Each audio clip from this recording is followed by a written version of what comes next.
Well, what is going on, everyone? Welcome back to Kitchen Table TCG. My name is Louie. I hope you're having yourself a fantastic day. This weekend was Commander Legends Baldur's Gate pre-release weekend, and I got to play in some pre-release events. I wanted to share with you my experience as well as the decks that I ended up drafting and building.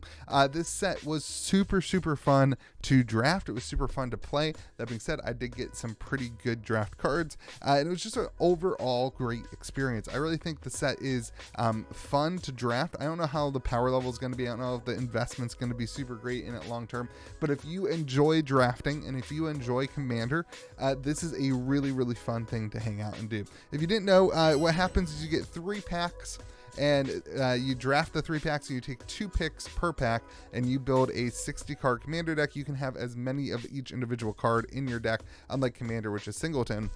So my first draft went super well. My second draft, I didn't fully understand what I was doing until actually the last pack I kind of locked in my Commander. And the first draft, I dominated the pod. I actually won the pod. Like, I think I still had like 38 life. I killed everybody. And then I basically decided not to move on the shop owner. So I won, and then I gave the win to the other 2 people to move on to the final pod for the prize support.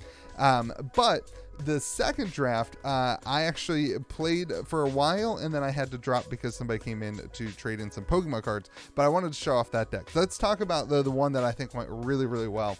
I got super lucky, and my pre-release card, you can see the pre-release, the fancy little 2022. That's what they're doing now. I wish they still did the date. I kind of like the date better. But was Merwin Sentinel Worm, and this Dragon Spirit's amazing.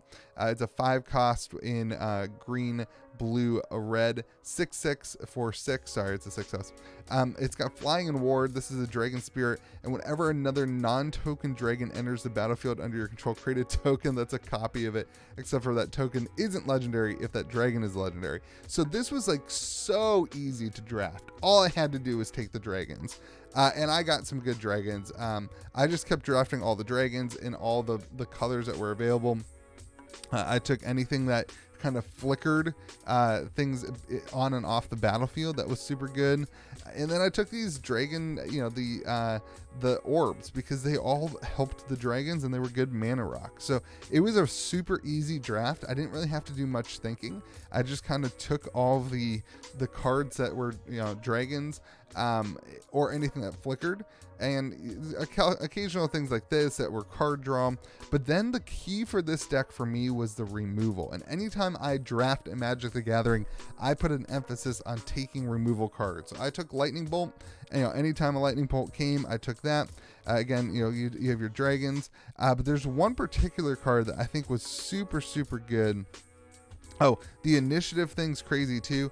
It's like when this entered the battlefield, if my commander was out, it basically 2 of them entered the battlefield, and so I got to do the initiative thing twice. The initiative mechanic's super cool. I don't think I have the token here. The initiative mechanic's super cool. You have like these different dungeons that you go through, and they do different things every time you get the initiative. It's really thematic and super cool. But the removal is what this is the blur, right? So the flickering, that was really good with the commander. The removal in this card particular, this was a card that I really liked drafting. I actually did it again originally in my second deck. I drafted a lot of them, and I didn't end up going with green. But this card is so good because it plays as an instant. You can kind of affect the table and affect the board state when other people aren't expecting it. Like when in this game there was another pretty good dragon commander out. I can't remember exactly which one it was, but the player attacked a opponent, and the opponent blocked with like a 1/1 creature, and then I poisoned the blade. I got to replace this card. I got to draw another card, and I got rid of what I thought was the biggest threat on the board other than myself. So because I was in a better position than my enemies, nobody was attacking me, but these poison the blades allowed me to continue to stay up on the top of the board state. So I think I drafted 3 of them in this deck, maybe. I know I got at least 2 of them. Yeah, but Poison the Blade, I think is, if you can pull together green, I think it's like a definite card that you want to include. I only got 2 of them. So yeah, other than that, I just kind of threw in anything that, things that could, unblockable, super good. Anything that was a dragon, I knew I was going to have a lot of extra mana, so I drafted a couple of these invokers that, just in case we got into late game. Super fun, and again, I got super lucky. This was a complete... I was unbeatable. My deck was and it's not anything to me. I'm not bragging. Like this, if you get this commander, if you pull that card and nobody else is really taking the dragons, this is super easy. This is a super easy deck to do. It was super fun. A lot of good times. I think this set's just super fun to draft. I don't know. I haven't had this much fun drafting Magic in a long time. I think it's because the commander element of it, where you get to hang out in a pod, you get to hang out and the fun side of communicating with the rest of the board and trying to negotiate things and whatever. So all right, this was the second one I ended up going with, and again, I didn't get to play this one as much because some people came in to trade some stuff into the shop, so I wasn't able to super play, but I think it would have been pretty cool. I want to show it off, and I want to experience it a little bit more than I got to. So originally, I think I pulled this. My pre-release card was one of these ancient dragons. Yeah, the ancient gold dragon. That was my pre-release card. So I knew I wanted to be in white, so I just started taking the white cards because this isn't a legendary, so I couldn't make this my commander. So as I was taking the white cards, I think I got a green creature that had background, and then I pulled this noble heritage background. This background mechanic's super cool. Essentially, it gives partner in a sense. They couldn't keep doing partner because every time they do a partner commander, the partners get more and more broken. But I took this card and I said, okay, let's try to get some partner with it. And this idea of the opponents getting 1/1 counters, but me also getting 1/1 counters, I really like that. And so then I pulled this one, this Lazial Valk's Champion. If you create one or more tokens on a creature or planeswalker you control or on yourself, put that many +1. So now I'm beneficial to the board, and no one's going to really want to take me out because they like the counters. But if I have my commander out, I get more counters than they do. So it's like value, but it also gives value to other people. And then I can get these kind of big dragon. The idea was to get the ancient gold dragon out and be able to just have a ton of tokens, and then a 7/10 dragon with flying that I could put those 1/1 counters on. So for this, I took a lot of, again, removal. There's another removal spell that was pretty good. There's some enter the battlefield stuff, and then some flickering abilities that I thought were super cool.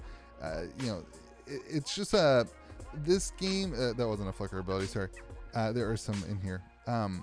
This game is super, super fun to draft, and I had a good time. And so I think if you missed out on your Commander Legends pre-release, go to your LGS and play in one.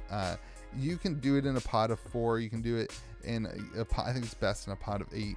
But it is super fun. It was super engaging, and the community really had a good time. I got really good polls. I feel like my pre-release kits were super good. Obviously, Ancient Gold Dragon being a card that you just you can't just do anything about it. So super fun. I really recommend it. Again, I don't know anything about this set in terms of is it going to be financially. It seems like prices are kind of dropping.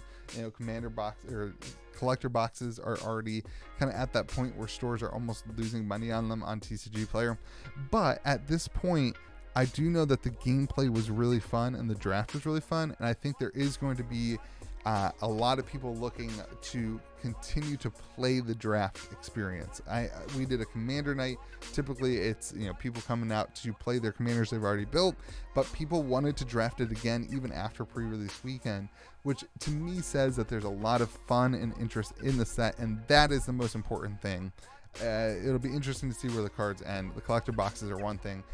We might do one of those on the channel here in a couple days. But hope you guys have a great day. I just wanted to show off my my draft decks, and I don't know, it's fun to keep it up there so in the future I can look back and be like, oh my gosh, I remember that amazing fun draft where I got the Miram. I'm actually going to build this into a commander too, because I don't have a dragon commander.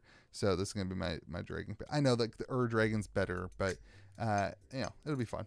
Anyway, hope you guys have yourself a fantastic day. If you did do some Commander Legends pre-releases, please let me know how they went for you and what you drafted and what your experience was and what you think about the set. Hope you guys have yourself a fantastic day.